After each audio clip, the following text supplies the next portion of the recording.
Special feature रहा है पिछले 3-4 दिन से।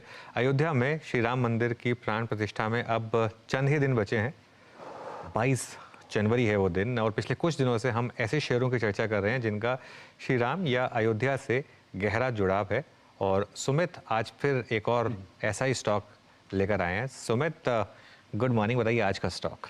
मॉर्निंग। आज जो कंपनी लेके आया हूँ वो रिसेंटली सबसे ज़्यादा इम्पैक्टेड भी रही है और बहुत फोकस में भी रही है और शायद ये आगे भी फोकस में रहने वाली हो। वो है IRCTC। इसके ऊपर आप नज़र रखिए कि इन्होंने रिसेंटली अयोध्या के लिए करीब 1000 ट्रेनें चलाने का जो फैसला है, जो देश भर से चलेंगी अलग अलग क्षेत्रों से, और ना केवल अभी अगले 10-15 दिन में बल्कि अगले 100 दिनों के अंदर ये ट्रेन चलते हुए दिखाई पड़ेंगी। तो अयोध्या के लिए सारी ट्रेन चलेंगी और देश भर के अलग अलग हिस्सों से चलते हुए दिखाई पड़ेंगी अगले 19 जनवरी से पहले, और शुरू होंगी ये ट्रेन और अगले 100 दिनों के लिए ये ट्रेन चलते हुए दिखाई पड़ेंगे। तो पूरा का पूरा जो इसका डिटेल है वो IRCTC के पास है। आस्था स्पेशल ट्रेन के नाम से ये ट्रेन चलते हुए दिखाई पड़ेंगी।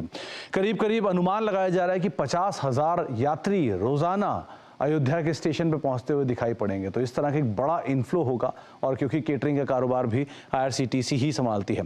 कंपनी ने कई सारे नए टूर पैकेजेस भी लॉन्च किए हैं और वो भी कंपनी के लिए आने वाले समय में एक अच्छे ट्रिगर के तौर पे कामकाज करते हुए दिखाई पड़ेंगे।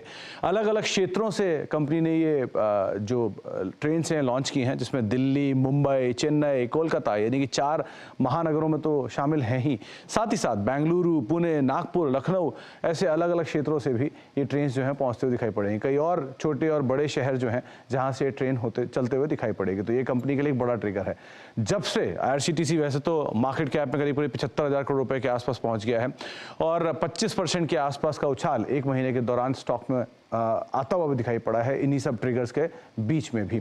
IRCTC के कारोबार को भी अगर आप बाइफरकेट करेंगे तो इंटरनेट टिकटिंग से करीब 54% के आसपास का रेवेन्यू है, केटरिंग से करीब 27% के आसपास का रेवेन्यू है, ट्रैवल एंड टूर से करीब 10% का रेवेन्यू है, और पैकेज वाटर से रफली 9% के आसपास का रेवेन्यू है। तो एक अच्छे खासे रेवेन्यू सेगमेंटेशन और सबको बड़ा इंपैक्ट आता हुआ दिखाई पड़ेगा अगर ऐसे ही कुछ तरह एक्सपेंशन कंपनी करते हुए दिखाई पड़े। तो IRCTC आज का स्टॉक जिसके ऊपर आप फोकस कर सकते हैं।